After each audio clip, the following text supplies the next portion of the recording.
I'm Scott Al Miller. It's the 29th of March, 2023. This is my vlog of daily life living in León, Nicaragua. Today we're going to talk about why you really need to rethink staff when coming to Nicaragua. Trust me, it's going to apply to you more than you think. See you after the bump. Mami, ¿qué más? Hay algo en ti que me tiene mal. Una belleza que me quema. Cuando vaya, la nota me estalla. Mami, ¿qué más? Hay algo en ti que me tiene mal. Sé que anda puesta para el problema. Dale, guaya, que yo te doy falla, falla. Deja que los cuerpos hablen. No hace falta más. Sí, ya muy bien. It's a bright and sunny day, but it's gorgeous and it's windy, and I'm out for a walk and I'm enjoying it, and I'm really happy to be testing out my foot a little bit more and more. So fingers crossed that it is well on its way to recovery. We're like a solid 3 weeks past I got my 10-week, since I got my 10-week, you can't be walking and gotta really take it easy guidance, and I've been pretty religiously, not 100%, but pretty much every day, I'm doing this avocado leaf or aguacate leaf, hoja de aguacate, tea that I put my foot in and let it soak, and I don't know if that's really doing anything, but supposedly that's important to the healing process, and I've been doing that. So I haven't been great about taking the medicine that goes with it, but I think that's a little bit looser because there's only so much of it, and it's like vitamins and stuff to like rebuild the tendons or whatever. So I think if I take it a little bit late, I don't think it's a big deal. It's not like an antibiotic. It's more like a vitamin treatment. So hopefully, as I remember to take that, it'll be fine. And it was only meant to be like, I don't know, 10 days of it, and I just need to spread it out over whenever I remember to take it. Anyway, so that's going well. Today's Wednesday, and I don't really have anything about our lives to report, mostly just the normal stuff going on. It is worth noting that Semana Santa is coming up, and this is the busiest, craziest time of the year here in Nicaragua and a lot of Latin America. This is the holiday season. One of these days, you know what? We're going for a walk down this long path. I didn't have anywhere to go today, so we're just gonna investigate, and it's beautiful, right? You can't see it. I can see it. Here we go. Now you can see it. I have no idea where we're going. I don't know if this is public or not. There's no sign saying they're gonna shoot me, so we're exploring as we walk down this path. This is really rough rocks though on the ground, so I'm very shaky with the camera. I apologize. So Semana Santa is coming up. This is the big show here in Nicaragua. It's when they put on all the biggest concerts. It's when all the big events happen. It's when the whole country effectively shuts down and all the people just head out and go to the beach. So the beach gets super busy. A lot of tourist destinations locally. So Nicaraguans start flooding out to places. And of all the times, this is when we tell tourists, if you're looking to come to Nicaragua, this is exactly the time not to come. If you're going to avoid a 2-week window, this is it. And immediately after it is a pretty good time to come because all the locals are tired of going out. They've spent all their money. They've used up their vacation time, and now they've got to get back to work and save money. So it's a good time for the tourists, both that the tourists are able to get more for their time. This is a beautiful little field I didn't know was back here. Just hidden along the side. And you're not competing with the locals for hotel rooms. You're not in the way. It just works out great. That being said, I have to announce my friend Kim. We were talking online today, and we haven't talked in a while, not very little since I moved down to Nicaragua. She knew I was here, but we haven't been talking regularly, and she popped up because she joined one of my messaging apps, and I'm like, oh, hey, you're on here now. And she's like, whoa, and said how things are going. And I'm like, oh, you got to come down to Nicaragua and visit. Or she said, I really need to come visit. And I said, yeah, it's fantastic. We have space. It's the perfect season. And she's like, oh, I have a vacation coming up. So she booked a flight down. So Kim is coming in a month. So it's not in the immediate. She's coming right after Semana Santa, which is the perfect time to come. She's coming down for 10 days. And I know her from the same place that I know Brian Watson, who came down last summer. So it's pretty cool that people are starting to take advantage of the fact that we're down here now that the flights are back, right? That's really the big thing. When we didn't have flights, it was a big deal. And Brian did it by flying into Costa Rica because he had to, but Kim's able to fly directly into Managua. And hopefully I'm going to get her on the show and be able to talk about what her experiences are coming to Nicaragua for the first time. I think she has traveled to Mexico before, but she's definitely not been to Central America. And she was kind of like, what do I have to expect? And but she was very, very excited and just like, I'm booking a flight.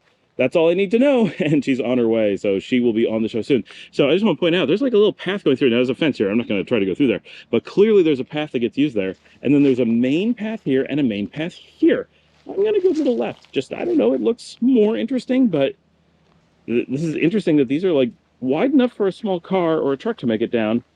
And clearly going to things, this may just be field access paths. I don't know. And then clearly off to the left here, another fence. So, I mean, this is all maintained. This isn't like an abandoned anything.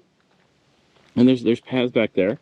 Interesting, interesting. So, okay, the topic of the day. That is just very cool that Kim is coming, something for my viewers to look forward to. It's always fun when someone comes down and stays for a while. When Brian was down, we did a bunch of fun stuff. When Kat was here for a month or two, we did lots and lots of stuff and got her on the show. So hopefully Kim's going to be on the show and be able to participate some. Oh, we just came up on a house. It's just a house, so we're not going to bother them. We're going to turn around. Probably the other path does the same thing, but we'll find out. So my topic of the day. This is one of those things that when you move to Nicaragua and in lots of countries, and I did talk about this, but it was like a year ago, and the context is a little bit different.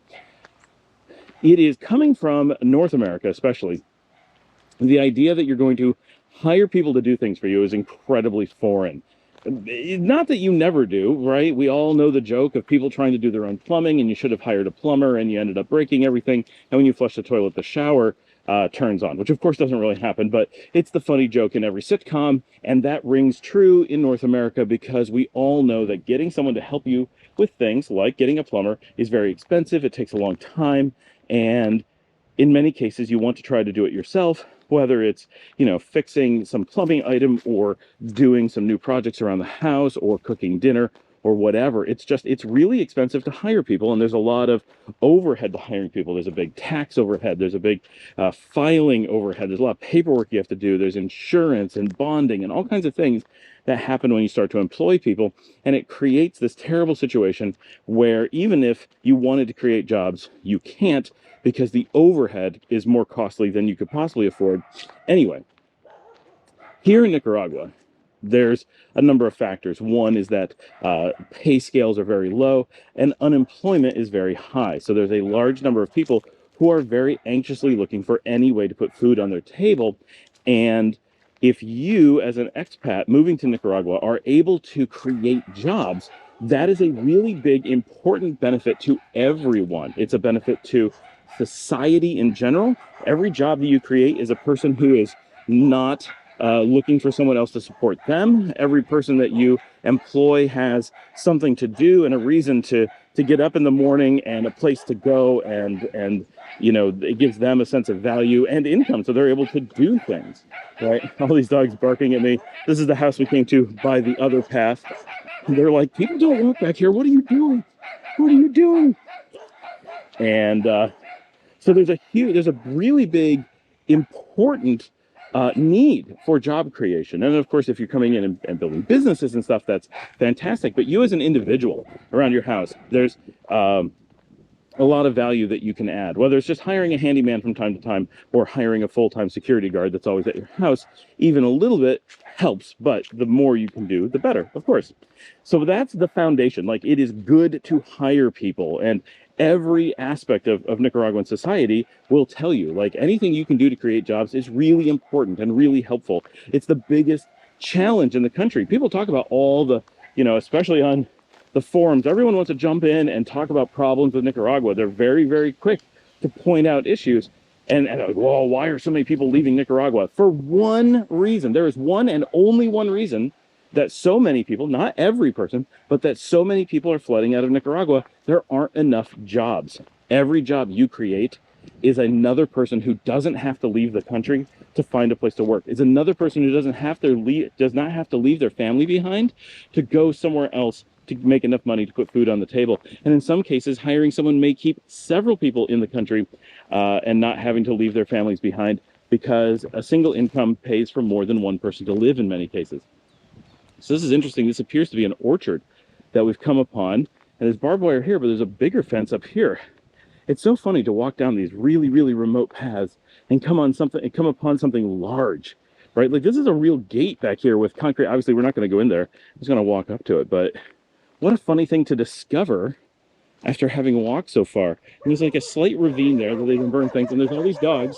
Hey, hi, hi, come here, come here. Okay, okay, we'll let them be. They're pretty like, whoa, there's not supposed to be someone here. This is the secret to dogs. Don't be afraid, right? Dogs are not aggressive by nature. They're not, okay, so be aware. There are dangerous dogs out there. I'm not saying that there aren't any. Here in Nicaragua, I've never encountered one, right? That's also worth pointing out. But in the world, I don't want to tell you that all dogs are safe. That is not true. Some people are mauled to death by dogs. That is a real thing. However, in general, dogs react to fear. And people who are fearful of dogs are much more likely to be attacked by them than people who are simply excited to see them. Now, I'm not going to aggressively go up to a dog and be like, whoa, right? But the fact that I am completely non-threatening and the fact that I do not panic and react, I am not a prey, nor am I a threat. And that makes dogs, just in general, not be a problem. I have never encountered a dog that was a problem here in Nicaragua or most other places. I've been nipped in my life. It happens, but my number of bad dog scenarios has been few and far between. All right, so it's really important to employ people, right? It's totally positive. It's an important thing to do. That said, now that we know that there's no negative to it from a society standpoint, then we have to say, okay, so there's so much in life. And so what brings this up? I was talking to my cousin, Jeremy, and he was just in a car accident, and he's fine, right? But he got hit, car burst into flames, nothing left of his car, and it's like all these problems that then create. Hi. Now this is a scary dog right here. He's scary. Oh, you're so scary. Hi. Adios. And it was like, oh, you know, that's so much. I mean, obviously I don't want anyone to have a car accident, but so much of living in Nicaragua for me is I don't drive anywhere. Now, yes, we have a car. Paul does a lot of driving, so Paul handles a lot of that for me, and that's cheating in a way. But when you have a car or you live in Nicaragua, there's a really good chance that you can hire a driver for things. And that sounds, hire a driver, like a chauffeur? Yeah, for real. Like that's a thing. Hire a driver and buy them a car, or maybe they'll have a car, and obviously you'll pay more to get someone who has a car. It's kind of like getting a personal taxi, right? That's an option. And when you say, oh, I'm going to, you know, oh, I want to get a car, but there's all these like hassles with having a car. Yeah, there really are. But there aren't so many hassles with hiring someone to drive you, right? It'll cost more. If you want to be absolutely the cheapest you can possibly be, yeah, probably driving yourself if you have nothing to do, right? But living in Nicaragua, or a lot of places, you have to sometimes at least consider the potential mindset of a business person. And a business person, this is something they teach in business. If you're starting a company, well, if you have a company that's making it and you're busy and you generate money, if your work, whether it's, you know, that you're consulting, it doesn't have to be some big business thing. Hey, we have a horse coming by. Hola. Hola. Buenas tardes. Buenas. Que lo vaya bien. Todo bien, sí. Todo bien.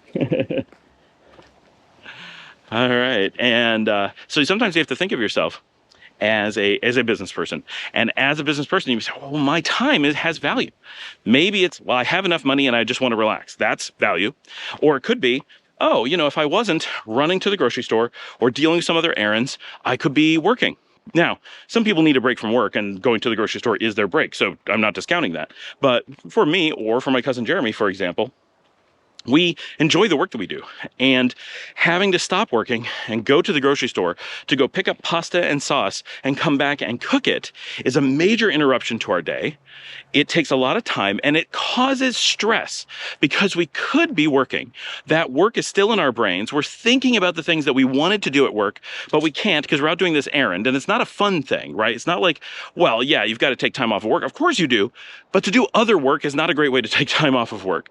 And that's often what we end up doing. And Americans are just used to this, to the point where it doesn't even occur to them that you start off, well, I'm at work, and then I come home, and then I do all this work at home, like making dinner, cleaning the house, feeding the kids. Like, there's just lots of stuff that needs to be done. And it's not quality time, it's just more work. Well, if you live in Nicaragua, you can hire someone to go to the store and get your groceries. You can hire someone to cook those groceries at your house. You can hire someone. Some things are not taking a load off of you, they're simply making your life easier. You can hire a security guard. One of the reasons we love our security guard is he answers the gate. I'm going to do another video about gate and door culture in Nicaragua. That's another thing. And just kind of how things work, but we'll get to that. But having someone who does the little things for you often can make you so much more productive. And of course, there's a limit to this, right? And everyone's different. So how much it affects you, it's hard to say. But it is really easy to end up in a scenario where hiring people to do a number of things for you will actually make you more money, which is just how general employment and business is supposed to work. But we're talking about you personally, your home life.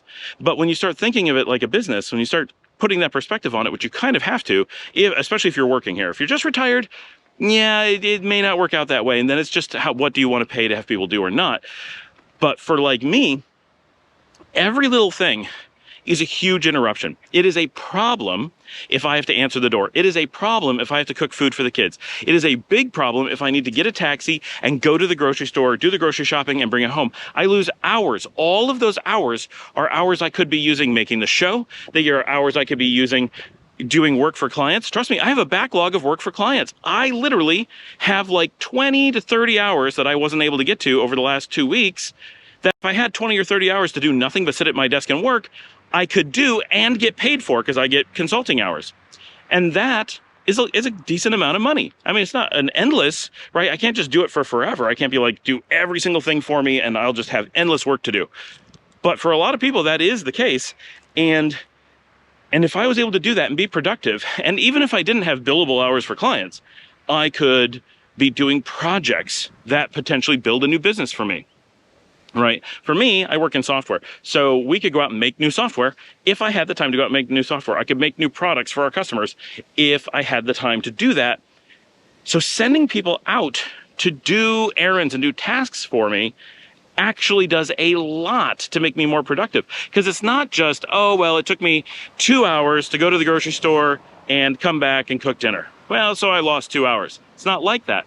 That interruption is something I have to plan for ahead of time. I have to schedule it around when things are open and when people are hungry. I have to reload everything into my brain, and I'm that much more tired. I only get limited hours in the day. I can't work 20 hours a day. One day I could, but I can't do that over and over day after day. And so if I lose 2 hours, it's not that I simply lost 2 hours. It's that I lost 2 hours out of a limited pool that I can't get back. I'm going to be tired. And once I've stopped working, I don't really want to go back to it. I want to sit and watch TV, or I want to go out and listen to a concert or whatever. And so that kind of stuff is really impactful. And most people are like that. Once you're interrupted at work, you lose a lot of efficiency. People will say, well, it's good to take a break and let your mind rest. And that is totally true to a point. But if you're not at a point where your brain needs to rest, taking that break hurts you, not helps you. So you got to be careful how you balance that. Our sun is not perfect. We're going to catch back up when the sun is better. All right, I got a little bit of break from the sun. I ended up finding lots of properties I had to show for another video, but so it makes a lot of sense to hire people to do a lot of things. So even at my own house, I was thinking of this topic, and it occurred to me that at the time I was thinking of it, I had 4 people working for me at that particular time just around the house. To give you an example of what we have, I'm going to run through what I have. I've got some live music up here. I've got to get past that, but I want to say this is a new street that I've never been down. I've gone down. You may recognize the pink house there on the corner. I've walked everything. The airport road is just on the other side of this house. So we're just on the corner on this little side road. This is a little pulperia I've shown a number of times. So we're on the very western edge of Veracruz, the very last street. I'm going to turn it around so you can see it. And we're going to walk up and show this street a little bit. And once we're past the music, I'll continue on with today's topic, and I don't know what this road is off to the right. We'll show, oh, it's just a little dirt road heading back into Veracruz.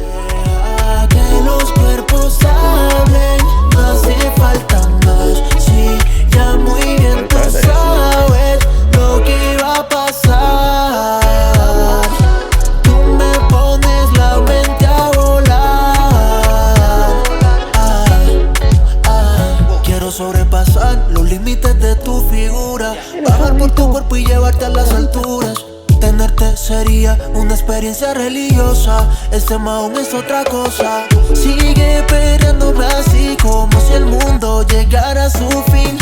Más de ti yo quiero un chin. Quiero quitarte ese panticito Supreme, bebé.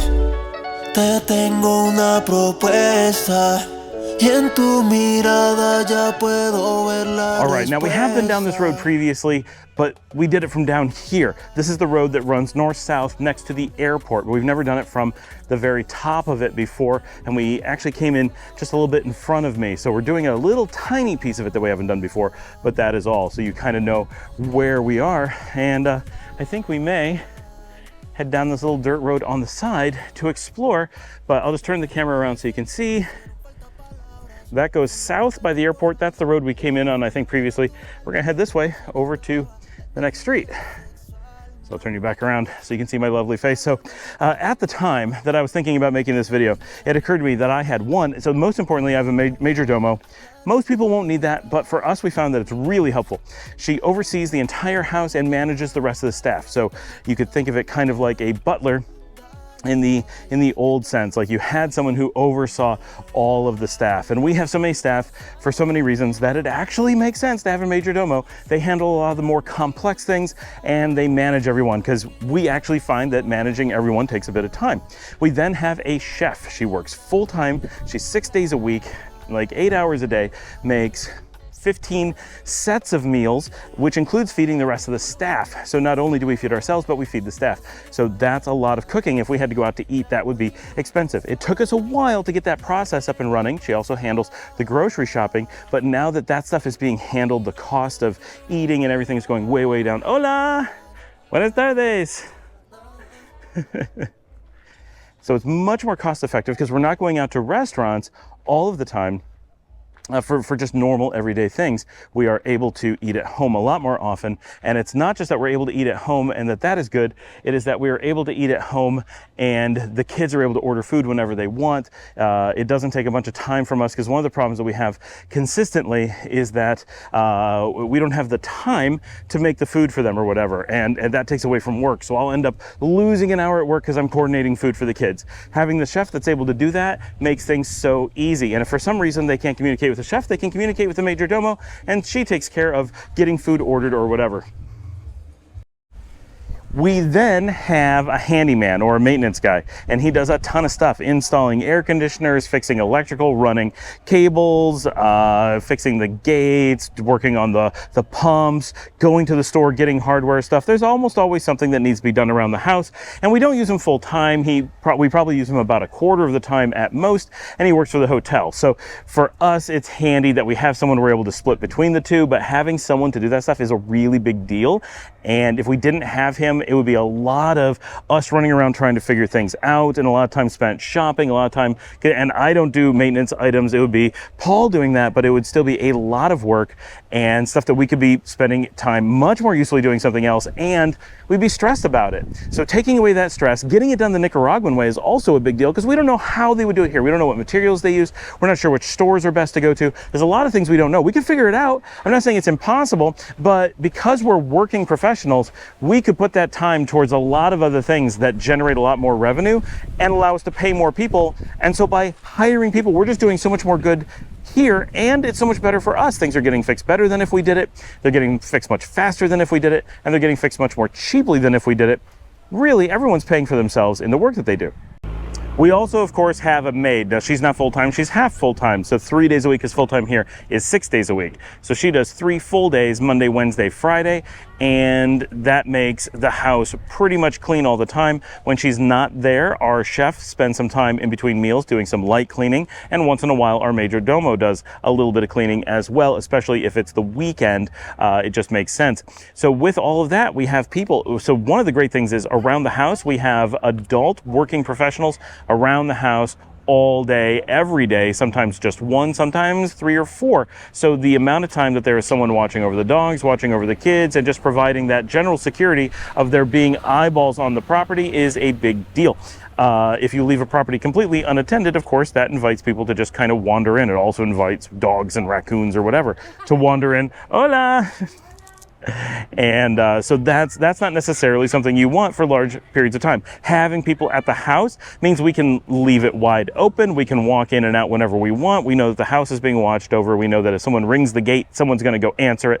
All kinds of great things. We also then hire gardeners who come in for like 1 day a week. Now that's just a company. We're not hiring individuals directly, but we hire a firm to do that, and they come in with like 5 or 6 people and spend a whole day. So it's basically like having a full-time gardener, but they do it all at once in 1 day with equipment rather than one person being there all the time. You could do it either way. It'd be about the same. We also then hire out fumigation services and that kind of thing. Same as we did in Texas. They come about once every 3 months. So you don't consider that an employee in any way. It's not mimicking one, but it is a service that we just use. And finally, we have security. So at night, we have a security guard full time. We don't need one during the day because we have people around the house all the time. But these are all different roles that we have being handled by there's a little kid with a mirror trying to shine it in my face. And there it is again. So having security there at night means there's someone to open the gate for us when we come and go in the evenings. And there's just always people around taking care of stuff. Always someone watching over things. Always someone to do stuff. And so with that crew at the house, whether they're part-time or full-time, they make it so easy for us to be able to live, so easy for us to be able to work, so easy for us to do all the things. And of course, the mix of people, the number of people that you need will vary, right? The size of your property. Ours is enormous. We have a 9-bedroom, like 500 square meter estate with 3 buildings, and we're part of a gated community that we have to deal with some stuff as well. So some of our crew works outside the house in that area, and some of it we don't pay for full time. Some of it's shared with the other houses. Some of it is just ours. Most of it is just ours, except for security. And the whole thing is we have a very high need. Plus, all of us work a lot. There's none of us that have time to be cleaning. None of us have time to be doing anything except for work. And so if we were to take time out to do that, it would impact us financially in negative ways that just don't make sense. None of those tasks are things that we're good at. None of those tasks are things we want to do. And so by having that staff, we're creating really important jobs, making a big difference, and they are making us way more productive. And when people wonder, Scott, how are you able to turn out so many videos? How are you able to work a full-time job, run a company, do consulting, have so many YouTube channels, so many side projects, constantly go out, do things, travel, and all these other things? Well, 1, I don't sleep a lot. 2, I work as my form of entertainment as well. I love what I do. I'm passionate about it. I've been doing all of it a long time, so that makes me more efficient. But I have a staff of people, even in my personal life, not just my staff at the office, but my staff of people at home who make me able to spend my time enjoying things. Now, I'm not saying that it necessarily makes sense for you to have a staff of people that make it so you can go out and work all the time, but if they're able to make you more efficient, if they're able to make you more happy, if they're able to make your life more comfortable, part of the trick to Nicaragua is that staffing is so affordable and so obtainable. There are so many people looking for jobs, no matter where you are in the country. Whoa, there's wind. And there's so many things that, if you were in America or wherever you're from, you know all the stores to go to. You know how to get there. You're used to all those things. You're the master resource for many of those things. But when you're here, there's so many things you don't know. You don't know how to get tile. How is this done? How is that done? Who do you talk to about whatever? But the locals know. They do this all the time. So they're the experts. They're the masters on that stuff. Hiring them to do that, they're so much more efficient than we would be. And they're able to do it, and we're able to go do jobs that they're potentially not able to do. So we're making everybody more efficient. All of us are able to work because we're all working together at what we're good at. And thinking in that way, I know so many people when you're coming to a foreign country, it's like, I'm not going to hire staff. I'm not like that premium. I'm not that extra. Yeah, you say that, and then you get here, and once you spent time here, you start to realize, oh, it's not that I'm being so premium. I mean, in a way we are, right? Like, we could clean our own house for sure, but there is a little bit of that, but there's also a lot of, but I could spend that time doing something more important to me, a project I want to do, maybe a business, maybe just work, remote, whatever it is. It may be that by hiring local people, you're making yourself able to do the things you want to do. And it's part of the lifestyle here. Locals hire staff too. That's what people do. In America, the overhead of hiring someone, the cost that goes to the government or the insurance companies or the lawyers or whatever is so high, you can't do it. But here, that money, it's a much smaller amount of money, and it goes to the people. There you go. They came by and waved that they wanted to be on the camera. And there's so much that goes directly to people and allows you to directly hire and doesn't have this overhead that it's just what you do. So realizing that for most of you, not all of you, but most of you that are looking at coming to Nicaragua, part of all of your thinking should be, do I want to hire people to do that? Which things will I have them do? How much will that cost? How do I want to accommodate for that? And put it into your mindset that if it's something that's going to hold you back, oh, I'm afraid of moving there because I can't do house maintenance. Can you hire someone to do that? What's that going to cost you? $250 a month, maybe? Think about that. If put that into your overall cost of living and say, oh, well, it's going to cost me this extra $250, but it's going to get all these things done on my house, and it's going to lower the cost of materials because they're going to get local prices, not gringo prices, and they're going to know where to go. And I'm going to be able to put in extra time consulting, so that offsets it by this amount, or by working remotely, or whatever it is you do, or just by more enjoyment of life, and that you can focus on other things, and you start just working that into your numbers and go, okay, if I just budget for this and make it part of my monthly expenses, I can see how it makes sense. It takes a lot to get used to. It's not something you're going to get just natural. You're not going to just be like, oh, I understand hiring people. Like, it's just part of my mindset. It takes a while, but once you figure it out and once you get the right people, you start putting together a team and you're like, wow, we have this machine that just works and things get done. And if you're like us with kids and dogs and a large property and our own businesses, you need way more, right? But even if you're just living on your own and you just want to take it easy, you may want to have somebody, maybe just a very general purpose person who can cook some, who can clean some, who can get the door, watch the house. And having people who live on your property is very easy. Not everyone wants to do that, but some people do. For some people, it's a really big benefit to get a place to live. You can work that into it as well. You may be looking at a property that's a little bit larger than you need, and a lot of the properties, lots of them, and I don't mean the expat properties, I mean everybody's properties have space for staff to live in. That's why, because everyone has always done it. Thanks for joining me. Please remember to like and subscribe. If you'd like to help support the channel, you can buy me a coffee at buymeacoffee.com/ScottAllenMiller. And as always, share on social media, tell your friends about the show, all those places, Reddit and LinkedIn and Facebook.